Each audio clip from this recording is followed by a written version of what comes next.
The fear of being alone or of failing in another relationship can make the devil you know seem better. Are you sure you can do this? And let's talk about new relationships. Oh boy, this is even where the voice is loudest. Sometimes this connection that you have with them sort of hinders your genuine connection with another person. It wasn't easy to let go of that relationship.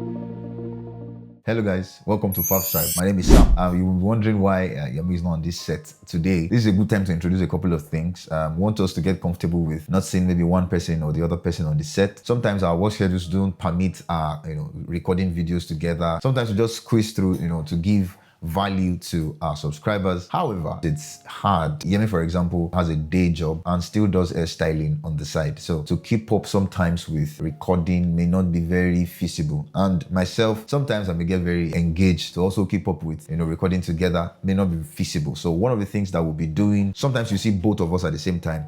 Sometimes you see one of us. The most important thing is that what you hear from us is the truth, consistent with the vision of the channel, and can lead you forward in your path in life. Now to today's video.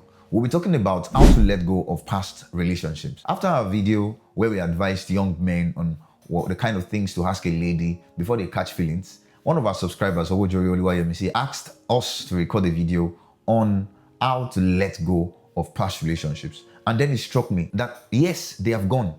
The breakup has happened, but somehow they are still there, camping out in the most valuable spot in our lives, our minds. You still remember your favorite days out. You still remember, their favorite movies, your favorite movies. You still remember these things. There's still that thing that connects you with them. And sometimes this connection that you have with them sort of hinders your genuine connection with another person. And at some point, even become more toxic because that person could have moved on, had another relationship, had a nice life, and you are here held bound by your thoughts. We are going to break this down in bits and pieces to the point of the solutions to make. The first section is you have to understand that they are there. The uninvited tenant. Most of the time, it starts small. A quick thought, a flash in the memory, and then it hits you that your ex has suddenly become that unwanted roommate in your head. And trust me, they are not just chilling in the corner. How can you know if they are still squatting somewhere in your brain and influencing your present? Now, think about your everyday choices. Picking up an outfit. Do you find yourself thinking about what they will think? Even though you are not together, do you find yourself thinking what they will think? What will he think of me? Or what will she think of me? Or maybe you are thinking about a new job, maybe a job that you have been looking for a long time. It excites you. But that voice, that whisper comes that sounds like your ex and it's saying, are you sure you can do this? Are you sure this is your style? Now, these critics in your mind, even though you are not together, might have ensued from maybe previous argument or previous judgments and can stop you even in your own tracks, keeping you stuck in a version of yourself that maybe only existed to please them. And let's talk about new relationships. Oh boy, this is even where the voice is loudest. You meet someone new, someone who feels great, but every little thing they do gets filtered through the lens of your past relationship. You find yourself comparing. Sometimes you know you are doing it. Sometimes it's even subconscious. It's not as funny as my ex. She doesn't get me like my ex did. Sometimes you are on high alert, ready for any little sign to just let you break off from the relationship. You might even be sabotaging potential happiness before it gets a foot on your doorstep because the ghost from the past is shouting and screaming based on an old script. This can even affect your self-worth. If the breakup was very ugly, if there was criticisms or betrayal or things were said, those words don't magically disappear. They can begin to have negative impact on what you believe about yourself. Maybe I am too much. Maybe I am too hard to love. And this is just introducing insecurity, self-doubt, and this voice in your head is the one engineering this. Honestly, the list goes on and on. And recognizing these signs is not necessarily about beating yourself up. It's the first and most important step in taking back your mental tough. To the next section of this video, why won't they leave? Why does your ex have so much power over your mind? Number one, the emotional bond you shared and the ghost of shared memories. Let's be honest with ourselves. Even when they leave, these emotional and shared memories do not just leave like that. It's even worse. when the relationship was long. You guys have spent a lot of time together. You have shared a lot of memories together. I remember my previous relationship was over a year. It wasn't easy to let go of that relationship because you've shared a lot. You've shared a lot. Even after the breakup, it's very difficult because we've shared memories. We've spent time together. We've spoken a lot about ourselves. You've shared jokes, you've had laughs, you've just been there for each other. Just think about all those moments. It will create a tapestry of memories. In fact, we remember these good memories so much that we begin to make excuses for the ex. We begin to make excuses for the previous relationships, even if they could have been toxic in some way. And that is why letting go becomes harder. It's not just missing the person, it's missing who you were in that relationship, the connection you had with them, and the future you both thought you had together. This emotional leftover, this ghost of your shared past, is what keeps them hanging around for long. Second reason, I call it the unfinished business. Breakups often leave a trail of unanswered questions, things that we didn't finish, things that we didn't conclude. Sometimes we seek to answer these questions. Maybe it ended out of nowhere or the reasons were just super vague. Our brains hate that kind of uncertainty. When I broke up with my ex, it was like, why did I break up? I was asking myself, why did I really break up? Because at some point, our brains begin to create connections to mitigate every bad feeling, that kind of thing. So I was asking myself, why did I break up in the first place? So it becomes vague. You begin to remember unfinished business, unfinished resolutions, and our brain hates uncertainty. It's like a mystery novel or a book where the last chapter was ripped out. Your mind will constantly be thinking about how did it end? How to end it? How to properly end it? I asked her at some point in time, before I even went to my new relationship, I asked her, I was like, will you be okay for us to come back together? Everything that happened just flew over my head, I asked her, will you be okay for us to come back together? Well, unfortunately, she said no, that she was not okay for us to come back together, even though she said that she didn't say so. But at least I remember that she said so to me. But this is what we're saying, that because it ended abruptly, we'll be seeking to connect in a way to conclude that chapter. And that's why they remain there. The relationship is over, but the feelings are still there. The anger, unresolved issues, or maybe resentment, or maybe apologies that could have been done, it still stays there. And this need to just make everything make sense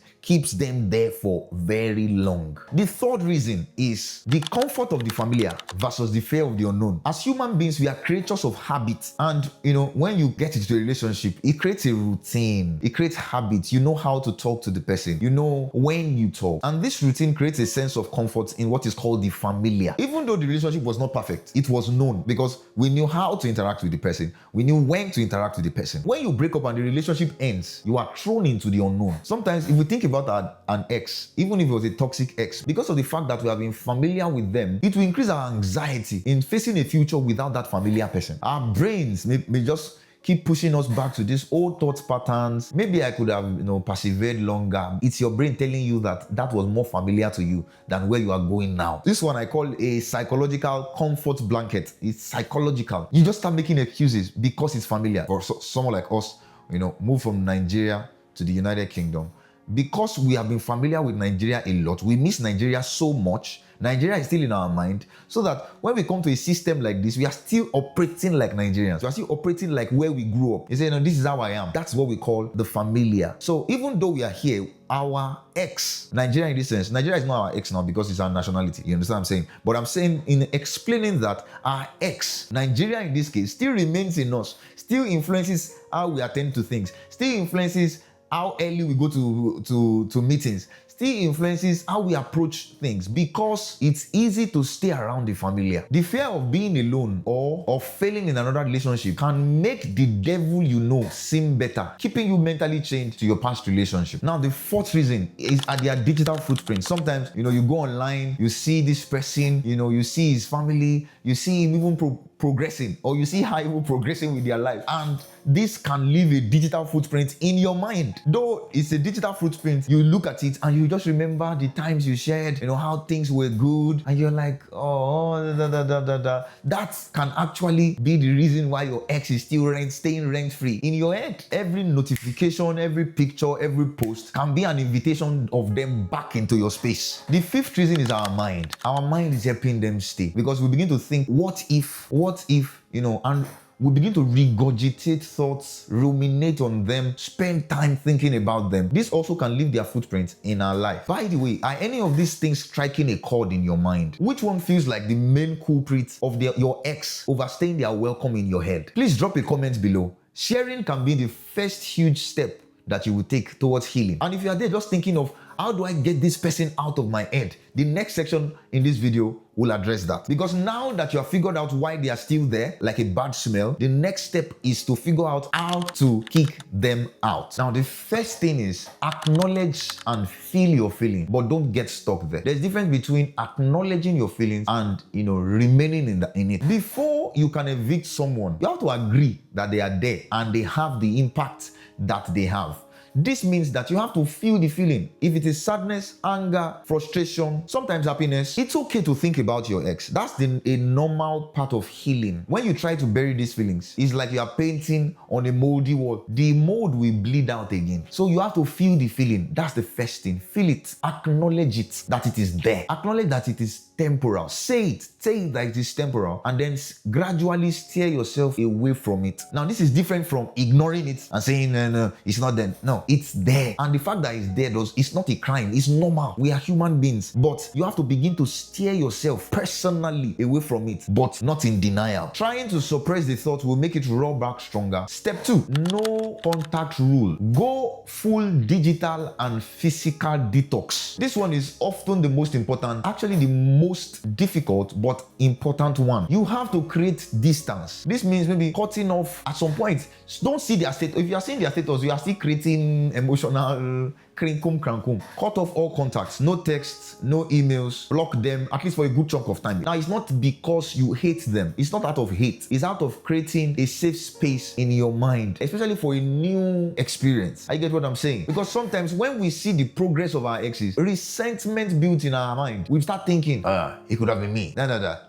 Before you know it, the devil now sows the wrong seeds in our mind. So the best thing is just limit contacts. Even cancel contacts. No contacts. No messages, no emails. Let them be going. You'll be going, at least for a good chunk of time. Like I said, it's not about being mean. It's about giving your brain that relaxation time. Because the truth is that they can't just walk back in if they don't have a key, isn't it? Now, step 3, challenge those thoughts. Now, your mind has gotten used to thinking about, ruminating and regurgitating about your ex. It's time to challenge it. The thought will always come, but don't just let it run wild in your mind. Learn to challenge it. Learn to say, no, this is enough. Learn to speak to it. We know that we are children of God. Learn to speak against these thoughts. Speak to the thoughts. No, you can't run wild in my mind. It's time to challenge them. So don't let any thought about them run wild in your mind. Take authority. The 4th step is the power of forgiveness. You have to understand that forgiveness is not necessarily about the other person. Forgiveness is about you. Because when you don't forgive, you put yourself in an unseen trap. And it's still a trap anyway. And if you were the one that made mistakes, forgive yourself. Forgive yourself. God is really willing to forgive you. So why not forgive yourself? This step is about breaking those emotional chains that keep you tied to the past. The devil will let you know that you are not forgiven. Probably, you are in a relationship where you sold yourself so cheap, and then you begin to remember these things. Anytime you think about your virginity or something, you begin to remember how you sold yourself so cheap. Forgive yourself. This will not make you, see the light that is ahead of you. And this is where the devil wants you to be. The next step, rediscover who you are and rebuild. Sometimes we are left on an emotional level where, because words have been said to us, maybe you have tried one person or second person or third person, and then now you are alone again. So words have been said to you, you are not good enough, you don't know how to keep a man. Those kind of words can, brew in your mind and lead you to resentment. Whenever you have that, emotional thought about them, it brings about a rush of bad feelings. So you need to rediscover yourself. Thoughts can come like, am I really good enough? You tell the thoughts, it's the relationship that wasn't good. The relationship did not work. But that doesn't mean I was not good enough. I'm good enough. I know who I am in Christ. This is not just about distracting yourself. It's about taking authority and reframing who you are in isolation from your ex. Creating new routines.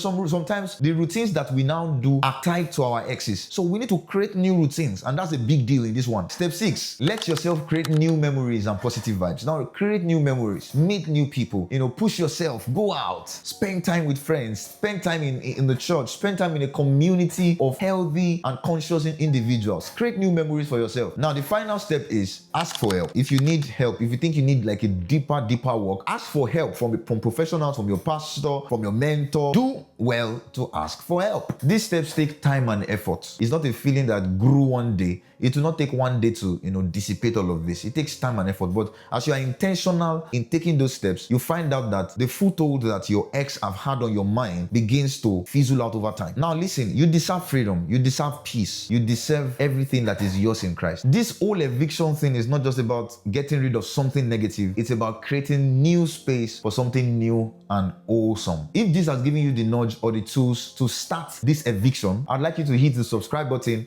the like button, and probably share with someone that will need this. Thank you for watching our YouTube video this week. Now over to you. What is the very first thing that you are going to do? See you next week.